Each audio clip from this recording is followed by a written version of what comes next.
Imagine if this chimney piece was installed perfectly level. A problem that can arise if another piece is stacked on top is that the next chimney piece could be considerably off level. The inner liner for this chimney is not rigidly mounted. It can even slide a little bit within the insulation, so I think that's normal. I think most or all of the weight of any additional chimney pieces that might get stacked on top of this one would be applied to this outer ring. And this outer ring, it looks like it's pinch welded into place.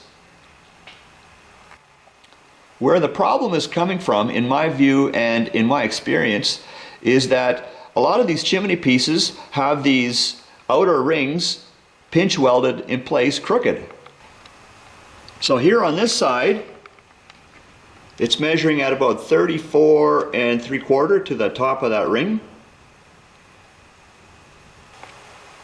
And now compare that to the measurement on the other side.